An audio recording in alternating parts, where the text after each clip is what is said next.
Good morning. পরীক্ষা প্রস্তুতি YouTube চ্যানেলে তোমাদের সকলকে আরো একবার সুস্বাগতম। আজকে যেটা আলোচনা করব সেটা হচ্ছে বিশেষ করে যারা কেপিএসআই প্রিলি পরীক্ষা দিয়েছো, যারা বিশেষ করে প্রিলি পরীক্ষা দিয়েছে এবং ভালো এক্সাম হয়েছে, মেনের জন্য প্রিপারেশন নিচ্ছ বা প্রিপারেশন নেওয়ার কথা ভাবছো, তোমাদের জন্য বলা হচ্ছে যে যার যেমনই মার্কস থাকুক না কেন, মোটামুটি যদি 135-40-এর উপরে থাকে ইউআর ক্যাটাগরি, আমার মনে হয় যে প্রিপারেশন শুরু করা উচিত। যদিও বা না হয় তাহলে সামনে ডাব্লিউপিএসআইটাও আছে, তো সেটাতে হয়ে যাবে। তো যারা পরীক্ষা প্রস্তুতিতে ডাব্লিউপি এসআই হতে পারে বা হচ্ছে কেপিএসআই মেন স্পেশাল, মানে দুটো কোর্সই চলছে, আলাদা আলাদা ব্যাচ। তো যারা জয়েন হতে চাইছো তোমরা 7797427474 এই নম্বরে হোয়াটসঅ্যাপে কন্ট্যাক্ট করে নিতে পারে। পরীক্ষা প্রস্তুতির অনলাইন এবং অফলাইন দুটোই আছে। অফলাইন ব্রাঞ্চ যেটা, সেটা হচ্ছে বহরমপুর মুর্শিদাবাদ।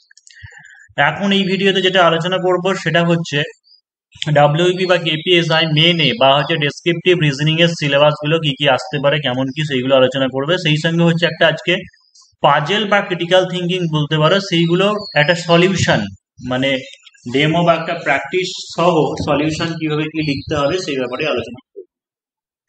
তো একটা জিনিস দেখো যে মেনের ক্ষেত্রে যেটা মার্কস থাকবে ফুল মার্কস, সেটাতে 25 মার্কস তোমরা জানো।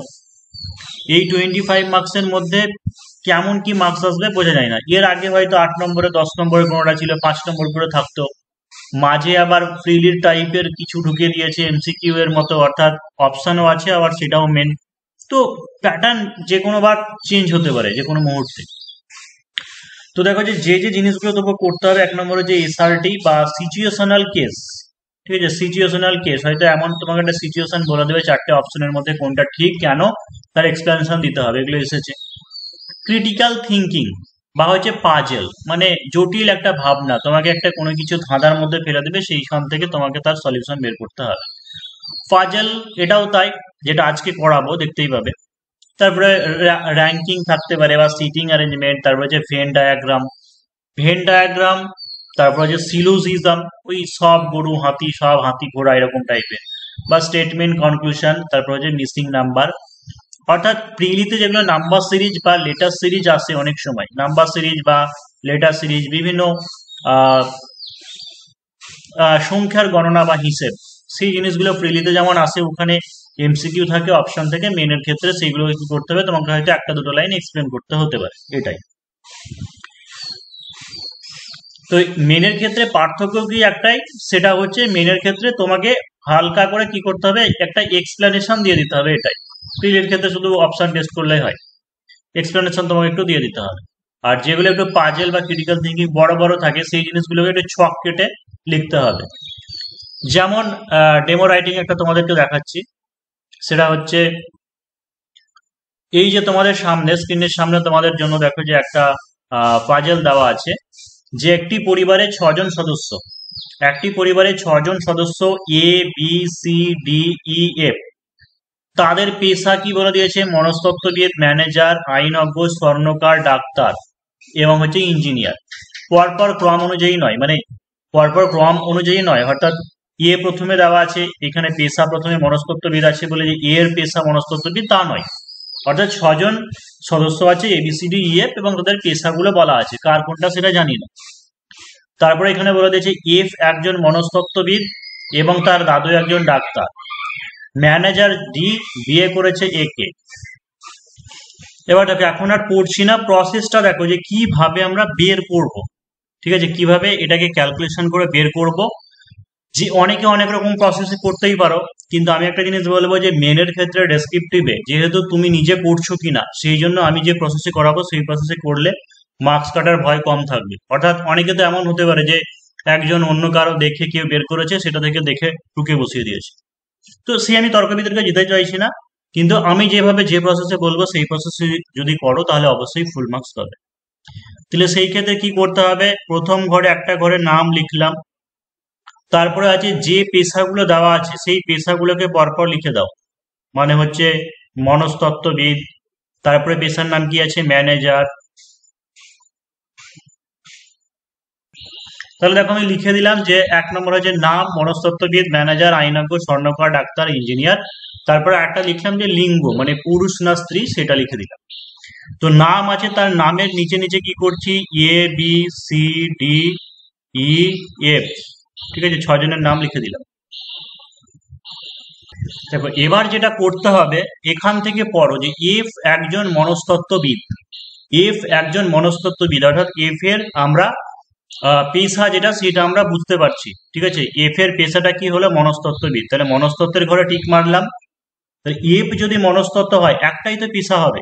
তাহলে ম্যানেজার নয়, আইনজ্ঞ নয়, স্বর্ণকার নয়, ডাক্তার নয়, ইঞ্জিনিয়ার নয়, ক্রস করে দিলাম। তেমনি একইভাবে বাকি যারা আছে তারাও তো মনস্তত্ত্ববিদ হবে না। সেই কারণের জন্য রাইট যেখানে মেরেছি তার উপরের যে ঘরগুলো, সেই ঘরগুলোতে কি করে দিলাম? ক্রস মেরে দিলাম। তাহলে আমাদের পরবর্তীকালে বুঝতে সুবিধা হবে। এফ একজন মনস্তত্ত্ববিদ এবং তার দাদু একজন ডাক্তার, এটা আমরা এখন কিছু বুঝতে পারছি না যে এটা কি করব, সেই জন্য এই জায়গাকে স্কিপ করে রাখলাম, থাক। পরবর্তীকালে কি দিয়েছে যে ম্যানেজার ডি বিয়ে করেছেন এ কে। ম্যানেজার ডি মানে ডি, বুঝতে পারছি যে ডি হচ্ছে একজন ম্যানেজার। তাহলে এখানে ডি লেখা আছে, তাহলে ডি কি হচ্ছে? ডি হচ্ছে ম্যানেজার। তাহলে ডি ম্যানেজার হলে আইনজ্ঞ হবে না, স্বর্ণকার হবে না, ডাক্তার হবে না, ইঞ্জিনিয়ার হবে না। সেই সঙ্গে উপরের ঘরগুলোতে আমি কি করব? উপরের নিচের ঘরগুলোতে ক্রস দিয়ে দিলাম, হয়ে গেল। আবার এ কে বিয়ে করেছে, এখন এর পেশা কি সেটা আমরা বুঝতে পারছি না, কিন্তু এইটুকু তো বুঝছি যে ডি ও এ যারা, এরা হচ্ছে বিবাহিত দম্পতি। ঠিক আছে, মানে এরা দুজন স্বামী স্ত্রী। এখন লিখে রাখলাম ডি ও এ, কি স্বামী কে স্ত্রী জানি না। তারপরে কি দিয়েছে যে সি একজন স্বর্ণকার যিনি আইনজ্ঞকে বিয়ে করেছেন। সি একজন স্বর্ণকার, তাহলে এ দেখো সি, সি হচ্ছে কি? স্বর্ণকার। তাহলে সি আইনজ্ঞ নয়, স্বর্ণকারের টিক মেরে দিলাম। তাহলে ডাক্তার নয়, ইঞ্জিনিয়ার নয়। একইভাবে উপরের ঘরগুলো বা নিচের ঘরগুলো কি করব? ক্রস মেরে দিলাম। সি একজন স্বর্ণকার যিনি আইনজ্ঞকে বিয়ে করেছেন। কে আইনজ্ঞ সেটা এখন আমরা জানি না। এবার পরের লাইনে কি দিয়েছে যে বি হলো এফ ও ই এর মা। ঠিক আছে, বি হলো এফ ও ই এর মা। তাহলে এখান থেকে একটা জিনিস কি বুঝতে পারছি? মা বলেছে, তার মানে বি যেটা, বি হচ্ছে স্ত্রীলিঙ্গ। ঠিক আছে, মানে বি হচ্ছে মহিলা। তাহলে এই লাইনটা আরেকবার ভালো করে দেখো যে বি হলো এফ ও ই এর মা, তার মানে বি যেটা লিঙ্গ সেটা আমরা পেয়ে গেলাম, বি হচ্ছে মহিলা। তার এর আগে কি লিখেছিলাম? ডি এবং হচ্ছে এ, এরা হচ্ছে স্বামী স্ত্রী। আর এখন কি বুঝছি যে বি যেহেতু মহিলা, ঠিক আছে, তার আগে কি লেখা ছিল যে সি একজন স্বর্ণকার যিনি আইনজ্ঞকে বিয়ে করেন। তার মানে কি হচ্ছে? বি ও সি, ঠিক আছে, এরা দুজন স্বামী স্ত্রী। ডি ও এ স্বামী স্ত্রী, আর হচ্ছে বি ও সি স্বামী স্ত্রী। অনেকে হয়তো বলবে যে এ কেন হলো না, এও তো হতে পারতো। কিন্তু এখানে কি বলে দিয়েছে দেখো, যে এ হচ্ছে দাদু, এ একজন মনস্তত্ত্ববিদ এবং তার দাদু একজন ডাক্তার। ঠিক আছে, তার দাদু, দাদু যদি হয় তাহলে দাদু কি হবে? দাদু হচ্ছে পুরুষ হবে। সেই কারণের জন্য এ যে, ঠিক আছে, এ সে পুরুষ, পুংলিঙ্গ হবে। তাই সেই কারণের জন্য। আর এখানে তার আগে কি বলা ছিল? সি একজন স্বর্ণকার যিনি আইনজ্ঞকে বিয়ে করেছেন। তাহলে সি স্বর্ণকার আইনজ্ঞকে বিয়ে করেছেন মানে বি কে বিয়ে করেছে। তাহলে বি হচ্ছে কি? আইনজ্ঞ। তাহলে বি যদি আইনজ্ঞ হয় তাহলে উপর নিচে যেগুলো ঘর ফাঁকা আছে সেগুলোতে ক্রস দিয়ে দাও, বা বি এর পাশে ডাক্তারও হবে না, ইঞ্জিনিয়ারও হবে না।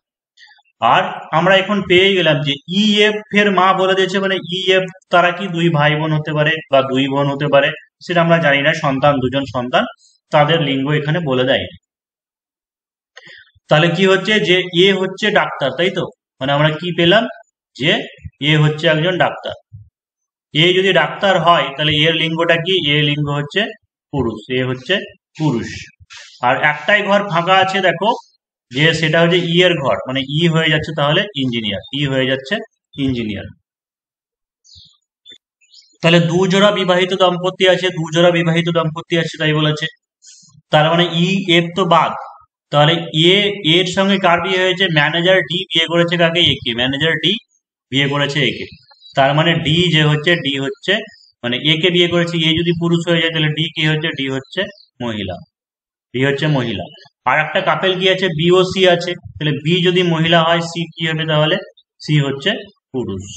আর বাকি এই দুটো ই আর এফ যেটা আছে ওটা সন্তান বলা আছে, সেই জন্য আমরা ওটা জানি না। ঠিক আছে, অজানা, মানে পূর্ণা স্ত্রীলিঙ্গ সেটা আমাদের অজানা। তাহলে এই ছক হয়ে গেল। এবার দেখো যারা প্রথম প্রথম প্র্যাকটিস করছো, এমনটা হতে পারে লাস্টে যেটুকু বললাম গুলিয়ে যেতে পারে, মানে হয়তো মাথার উপর দিয়ে গেলে সেরকম জিনিসটা হতে পারে। তো যে প্রসেস আমি বললাম সেই প্রসেসে নিজেরা আরেকটু ভেবে দেখবে। ঠিক আছে, অবশ্যই মানে রেজাল্টটা পেয়ে যাবে, বা হচ্ছে নিজে নিজেও করতে পারো। এবং আরো যদি ডিটেলসে মানে প্রতিদিন প্র্যাকটিসের দ্বারা এটা অর্জন করতে হবে, অভ্যাসের দ্বারা, এমনি একদিনে হঠাৎ করে আসবে না। তো যারা নিয়মিত প্র্যাকটিসের মধ্যে থাকতে চাও, যদি ইচ্ছে করো, তাহলে অবশ্যই পরীক্ষা প্রস্তুতি জয়েন করতে পারো। আর যারা বিশেষ করে কেপিএসআই ফ্রিলি পরীক্ষা দিয়েছো, তোমাদের তো জয়েন করা ভীষণ জরুরি। আর যারা ডব্লিউইপির যারা ফর্ম ফিল আপ করলে বা করবে, তোমাদের জন্য ভীষণ ইম্পর্টেন্ট আগে থেকে মেনের প্রিপারেশন নিয়ে রাখা, বা একসঙ্গে প্রিলিমেন কম্বাইন্ড একসঙ্গে প্রিপারেশন চলছে। 7797427474 এই নম্বরে হোয়াটসঅ্যাপে কন্ট্যাক্ট করে নিও। হ্যাঁ, ব্যাপারটা হচ্ছে এবার কিন্তু এখানে আমাদের শেষ নয়। যেটা করবে সেটা হচ্ছে এই ছকটা করে নেওয়ার পরে আর একবার তোমাকে ফ্রেশ করে লিখবে, ঠিক আছে, নাম আর পেশা। তো নিচে নিচে এ বি সি ডি ই আর হচ্ছে এফ, ছজনের নাম লিখে দিয়েছি, দিয়ে পেশাগুলো লিখে দাও। এর পেশা কি পেয়েছি? এ হচ্ছে ডাক্তার। বির পেশা কি পেয়েছে? বি হচ্ছে আইনজ্ঞ। তারপরে সি কি পেয়েছি? সি হচ্ছে তোমার স্বর্ণকার। ডি এর পেশা কি পাওয়া গেছে? ডি হচ্ছে ম্যানেজার। আমাদের ই কি হচ্ছে? ই হচ্ছে ইঞ্জিনিয়ার।